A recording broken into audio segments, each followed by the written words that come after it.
Assalamualaikum warahmatullahi wabarakatuh. I'm Nino Fitri Albasnan and I'm from class C. And now I will present about my learning method under the title Improving Students' Listening Comprehension Stroke Storytelling Method with Pretest and Posttest. And what is the meaning of the storytelling method and pretest and posttest? The listening learning method with storytelling, pretest, and posttest is a strategy that helps students learn to listen in an interesting and effective way.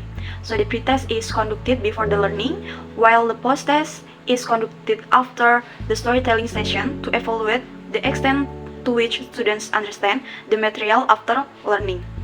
So next, the purpose of using the method.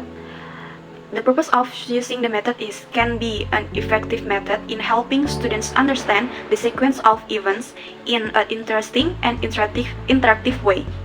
Storytelling allows students to listen to stories with a clear flow so they can easily understand the concept of sequence of events from beginning to the end. According to Vygotsky, 1978 stated that language learning involves social interaction and mediation through symbolic tools such as stories can be effective because it supports the development of cognitive skills such as listening comprehension and critical thinking. With storytelling, students can connect the text to their social cultural experience, which helps them understand the listening context better. This is also supported by the use of additional tools such as pictures or videos and teacher expression to facilitate understanding of the event. Next is the target. In the context of sequence of events, the storytelling, pretest, and posttest methods are most effectively applied to junior high school or senior high school students. Why is the target of this learning method junior or high school students? Because the storytelling, pretest, and posttest methods are also suitable for junior high school students because at this age, students have begun to develop critical thinking skills and the ability to understand more complex texts. With this method, they can more easily understand the sequence of events material through interesting stories that are relevant to their daily experiences. Is the definition and the generic structure of sequential explanation. According to Anderson, 1990, sequential explanation is type of text or explanatory method used to describe how something happens through a sequence of certain steps or stage. So there are three: the generic structure in sequential explanation. The first is phenomenon identification, the second is sequence explanation, and the last is closing statement. And next is the language features in sequential explanation. According to Anderson, 1990, there are 5 language features of sequential explanation. The first is use of action verbs, such as plan, absorb, capture, or take in. So the second is time connectives and sequence marker. For example, like first, then next, after that, and finally. So next language feature is use passive voice. For example, like carbon dioxide is taken from the air.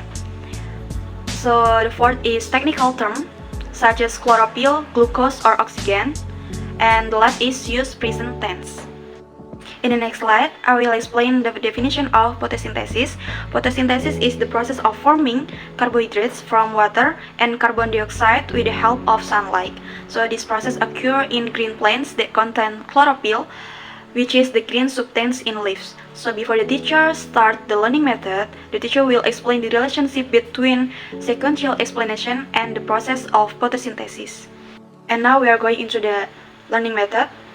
The topic is how does photosynthesis work? So the material needed, the first is video file or YouTube video, so laptop, projector, and handout.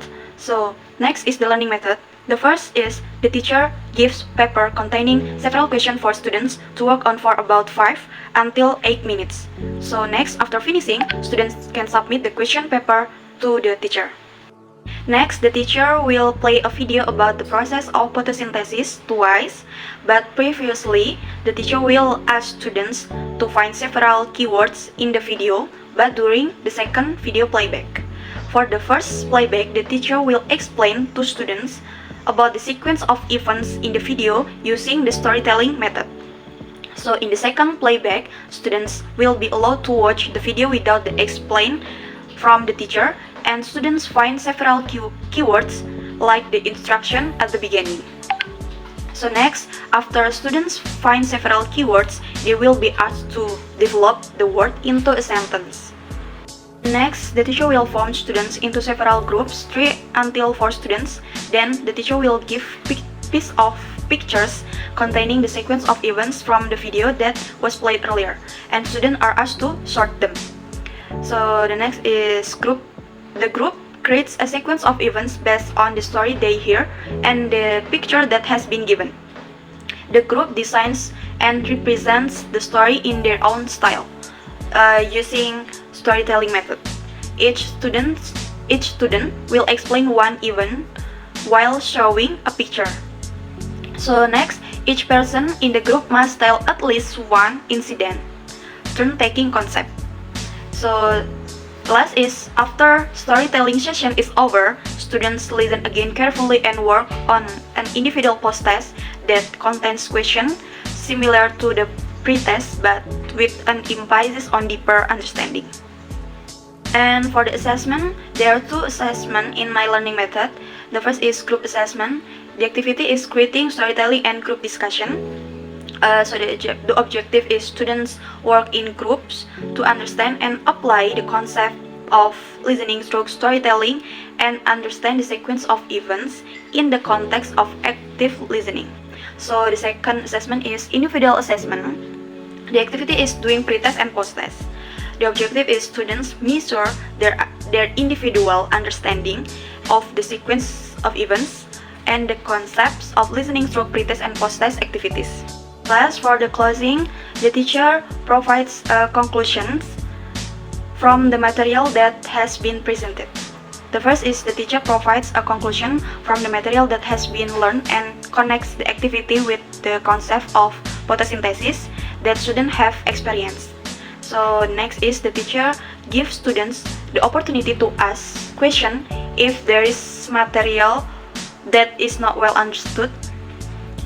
So the last is, finally, students are asked to create their own storytelling using sequence events. Maybe that's all from me. I ask your pardon for my mistake, and last I say you all, wassalamualaikum warahmatullahi wabarakatuh.